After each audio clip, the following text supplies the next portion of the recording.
আজকে আশিক কম্পিউটার আমাদের দেখতে পাচ্ছেন প্রচুর পরিমাণে ল্যাপটপ ডেস্কটপ রিপেয়ারিংয়ের কাজ চলতেছে এবং আজকে আমরা একটি পিসি রিপেয়ার করেছি, এখন এটি চলমান আছে।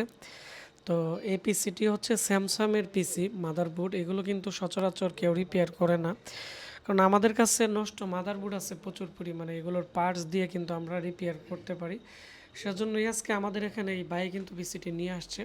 তো আসসালামু আলাইকুম, কেমন আছেন? জি আলহামদুলিল্লাহ ভালো। আচ্ছা, আপনার নাম কি, কোথায় থেকে আমাদের আশিক কম্পিউটার আসছেন? মোহাম্মদ আসাদুল ইসলাম, কাউতলি থেকে আসছি।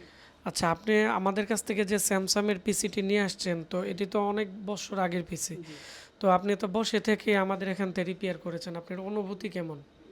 এই তো আমি তো চালাইছি মোটামুটি 7 বছরের মতো হয়ে গেছে। হ্যাঁ, তো তারপরে এখনো আজকে আজকে হঠাৎ ইদানিং নষ্ট হয়ে গেছে আর কি, পাওয়ারটা এবং অফ হয়ে ওনার গেছে। এসএসডিটাও সমস্যা হয়ে গেছিলো, ওনার আগের যে উইন্ডোজ আছে এটিও লোডিং নিচ্ছে।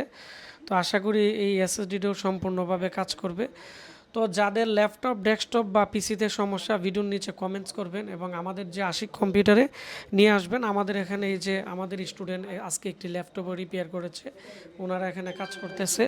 এবং এই পিসিটি কিন্তু আমি আবারও দেখাচ্ছি আর কি কি সমস্যা ছিল, একটু আলোচনা করে নিচ্ছি। তো প্রথমত হচ্ছে এর যে মডেল আছে আমি দেখাই আপনাদেরকে, এটি হচ্ছে স্যামসাং কোম্পানির একটি 61-এর মাদারবোর্ড। এখানে একটি ক্যাপাসিটার প্রবলেম ছিল, তারপর হচ্ছে এর এখানে এই রেগুলেটরটি প্রবলেম ছিল, 8 পিনের রেগুলেটর এই যে এটি। তারপরে হচ্ছে এর বিআরএমআইসির 5 ভোল্টেজ 12 ভোল্টেজ মিসিং ছিল, ভোল্টেজ ডিভাইডার প্রবলেম ছিল। তো সব মিলিয়ে এই বোর্ডটি সম্পূর্ণ এখন রানিং অবস্থায় আছে।